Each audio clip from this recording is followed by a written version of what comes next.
अस्सलाम वालेकुम दोस्तों, मुबारक हो मोहसिन नकवी, आपको बहुत मुबारक हो। आपने वो सब कुछ कर दिखाया जो आपने कहा था। आपने गोलियां भी चलवा दी, आपने गिरफ्तारियां भी करवा दी, आपने दहशतगर्दी और शरपसंदी का लेबल भी लगा दिया। आपको एक बार फिर से मुबारक हो। आपने अपने हाथ खून से रंग लिए, बेगुनाह लोगों को जख्मी करवाकर, बेगुनाह अहलकारों को शहीद करवाकर, अपने ही लोगों के सामने अपने ही अदारों को ला खड़ा किया। मुबारक हो आपको, आपने वो सब कुछ कर दिखाया जो आपने कहा था। तुमसे पहले भी किसी ने जुर्रत की थी अवाम और अदारों को आपस में एक दूसरे के सामने ला खड़ा करने, और उसका जो अंजाम हुआ वो दुनिया ने देखा। जमीनी रास्ता तक मैसर नहीं था उसे, और हेलीकॉप्टर के जरिए उसको भारत भागना पड़ा। ये अंजाम था उसका, और खुदा की लाठी बहुत बेआवाज होती है। आज नहीं तो कल आपको इस जुल्म का खमियाजा भुगतना ही पड़ेगा जो आपने इस्लामाबाद में बेगुनाह लोगों पर किया, जो आपने इस्लामाबाद में बेगुनाह अहलकारों पर किया। जो अहलकार इस दौरान शहीद हुए, उनके अहले खाना पर क्या गुजर रही हो। खुदारा पाकिस्तान को पाकिस्तान ही रहने दे, इसको बांग्लादेश मत बनाए, और अवाम और अदारों को एक दूसरे के सामने लाने से एहतियात करें। दोस्तों, बात करते हैं एहतजाज की, तो एहतजाज पूरी दुनिया में होते हैं और होते आए हैं। एहतजाज किसी भी मुआशरे, किसी भी मुल्क की अवाम का बुनियादी हक होता है, मगर किसी भी मुल्क में एहतजाज के दौरान अपने ही लोगों पर गोलियां नहीं चलाएंगे, अपने ही लोगों को गिरफ्तार नहीं किया गया। किसी भी मुल्क में एहतजाज के दौरान अपने ही मुल्क के लोगों पर दहशतगर्दी का लेबल नहीं लगाया गया। किसी भी मुल्क में ऐसा नहीं होता कि वहाँ एहतजाज करने वालों पर गोलियां चलाई जाए, बल्कि दुनिया के बड़े बड़े ममालिक देख, वहाँ पे एहतजाज करने वालों को प्रोटेक्शन दी जाती है, उनको सहूलियात दी जाती है, उनको एक जगह दी जाती है कि जहाँ आपका दिल करता है आप वहाँ पे आके एहतजाज करें।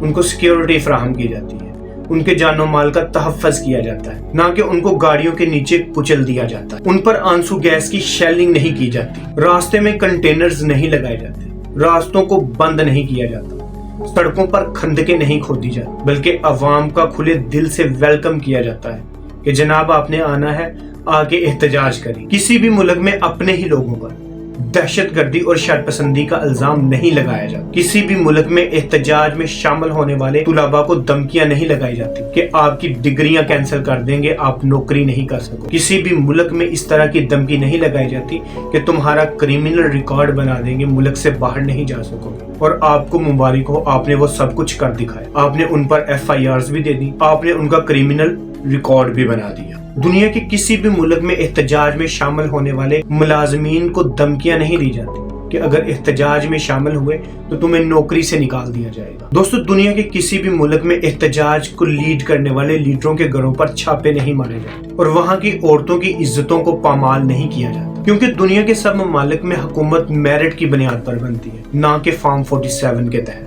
वहाँ की अवाम पर मुसल्लत की जाती है। दोस्तों, पूरी दुनिया में आइन बनाए जाते हैं कानून की पासदारी के, अपनी अवाम के जानो माल के तहफ़्फ़ुज़ के लिए, लेकिन यहाँ पर अपने ही मकासद के लिए आइन को तोड़ा जाता है, आइन को तब्दील किया जाता है और कानून को तोड़ा जाता है। दोस्तों, वहाँ की अदालतों में इंसाफ मैसर है, इंसाफ दिया जाता है, और हमारी अदालतों में इंसाफ को तराजू में तोला जाता है। दोस्तों, वहाँ की अदालतों को रात को अपने मकासद के लिए खोला नहीं जाता। वहाँ पे हुक्मरान और अवाम एक ही सफ में खड़े होते हैं। दोस्तों, वहाँ पे किसी को बेगुनाह कैद नहीं किया जाता, वहाँ पर किसी को अगवा करके तशद्दुद नहीं किया जाता। दोस्तों, अवाम और अदारों को आपस में लड़वाने वाले सियासतदान ये सब अपनी कुर्सी बचाने के लिए कर रहे हैं। अवाम भी हमारी, अदारे भी हमारे हैं, फौज भी हमारी है, पुलिस भी हमारी है, तो फिर हमारे सियासतदान हमारे अदारों और हमारी अवाम को सामने खड़ा कर चाहते क्या है। दोस्तों, अगर बात की जाए पाकिस्तान में होने वाले एहतजाज के हवाले, तो इसमें सबसे जो अहम किरदार है वो मीडिया का होता है, लेकिन हमारे मीडिया ने इस सारे मामले में बहुत ही मुनाफिकाना किरदार अदा किया। जो जुल्म और जो जबर हमारे हुक्मरानों ने हमारी अवाम पर किया, एहतजाज में शामिल होने वाले शुरका पर किया, मीडिया ने कुछ नहीं दिखाया, खामोश रहा और मजे लेता रहा। दोस्तों, एक मशहूर कहावत है, ज़बान खल्क को नकाराए खुदा समझो। इस कहावत को अगर मैं सादा अल्फाज में बयान करूं तो इसका मतलब है अक्सरियत की राय मुकद्दम होती है, राय आमा को खुदा का पैगाम समझा जाता है। मतलब अवाम की आवाज को, अवाम के पैगाम को खुदा का पैगाम समझा जाता है, और हुक्मरानों को अवाम के इस एहतजाज का एहतराम करना चाहिए, ना कि अवाम को ही अपने पांव तले रोन दिया जाए, और उनके मुतालबात को तस्लीम करना चाहिए, मानना चाहिए, क्योंकि कहीं ऐसा ना हो जाए कि माजी के चंद वाकयात की तरह اس بار بھی ہمیں انہی واقعات سے گزرنا پڑے جیسا سانحہ ماڈل ٹاؤن ہوا تھا، جہاں پہ عورتوں اور بچوں پر سریعام اور سیدھی گولیاں چلائی گئی، جہاں اقتدار اور کرسی کے نشے میں چور حکمرانوں نے عورتوں کا خیال نہیں کیا اور ان پر گولیاں چلا دی۔ اور یہیں پر ایک نصیحت ہمارے سیکیورٹی اہلکاروں کے لیے ہے کہ بھائیو، آپ سب دیکھ رہے ہوتے ہو جو عوام کے مسائل ہیں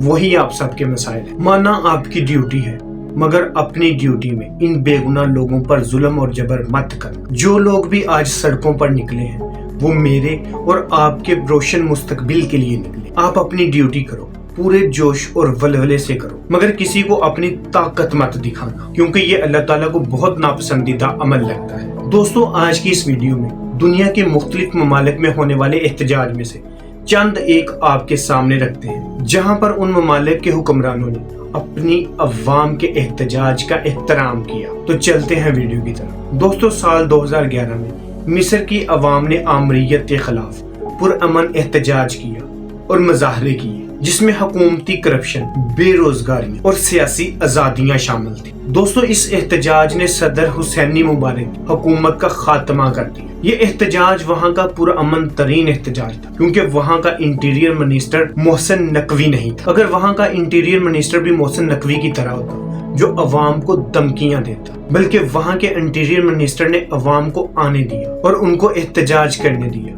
ان کے مطالبات سنے اور ان کے مطالبات پر عمل لایا۔ دوستو، سال 2013 میں امریکہ میں بلیک لائیوز میٹر نامی تحریک کا آغاز ہوا۔ دوستو، یہ تحریک امریکہ میں جارج فلائیڈ نامی ایک شخص کے قتل کے بعد شروع ہوئی اور دیکھتے ہی دیکھتے یہ تحریک پورے ملک میں چھا گئی۔ دوستو، اس تحریک نے امریکہ میں پولیس کی بربریت اور نسلی امتیاز کے خلاف آواز اٹھائی۔ دوستو، دیکھتے ہی دیکھتے یہ احتجاج پوری دنیا میں پھیل گیا۔ دوستو، اس تحریک میں شامل شرکاء پر تشدد نہیں کیا، بلکہ ان کو ویلکم کیا، کیونکہ وہاں کا انٹیریئر منسٹر محسن نقوی نہیں تھا۔ محسن نقوی ہوتا تو پولیس کو لے کر سڑکوں پر گھومتا اور ہوائی جہاز سے لگے سڑکوں پر کنٹینرز کا معائنہ کرتا۔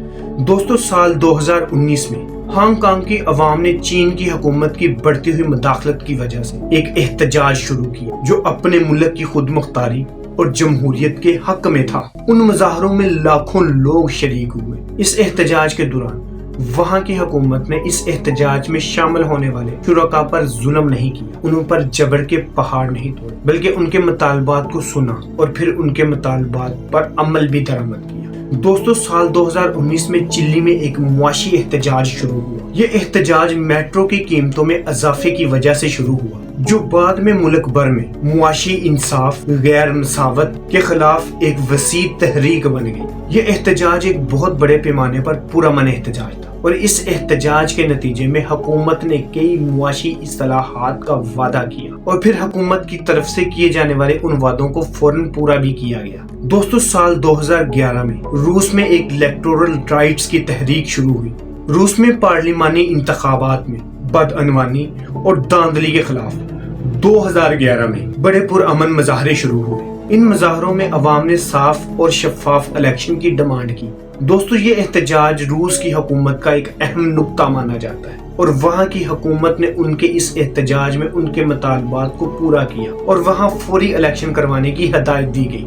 دوستو، وہاں کی حکومت نے فوج کو طلب نہیں کی، وہاں کی حکومت نے رینجرز کو طلب نہیں کی، وہاں کی حکومت نے پولیس کا فلیگ مارچ نہیں کی، وہاں کی حکومتوں نے اپنے ہی لوگوں پر گولیاں نہیں چلائی، کیونکہ جن معاشروں میں غیرت مند لیڈر ہوتے ہیں وہ اپنی عوام کی رائے کے ساتھ چلتے ہیں، اور جہاں پہ ان کو عوام پر مسلط کیا جاتا ہے ایک غلط طریقے سے، وہ اپنی عوام کے خیالات کو اپنے پاؤں کے تلے رون دیتے ہیں۔ وہاں پہ ظلم اور ناانصافی کا راج ہوتا ہے، جو بدقسمتی سے اس وقت پاکستان میں چل رہا ہے۔ امید کرتا ہوں آپ کو آج کی میری ویڈیو پسند آئی ہوگی۔ آپ کو میری آج کی ویڈیو کیسی لگی کمنٹ سیکشن میں اپنی قیمتی رائے کا اظہار ضرور کریں۔ میری اس ویڈیو کو زیادہ سے زیادہ شیئر کریں تاکہ یہ ویڈیو پوری دنیا میں پھیل جائے، خاص طور پر پورے پاکستان میں پھیل جائے، ان اداروں تک پہنچ جائے، ان لوگوں تک پہنچ جائے جو پاکستان میں اس وقت ظالم بنے بیٹھے۔ ملتے ہیں اگلی ویڈیو میں، تب تک کے لیے اللہ حافظ۔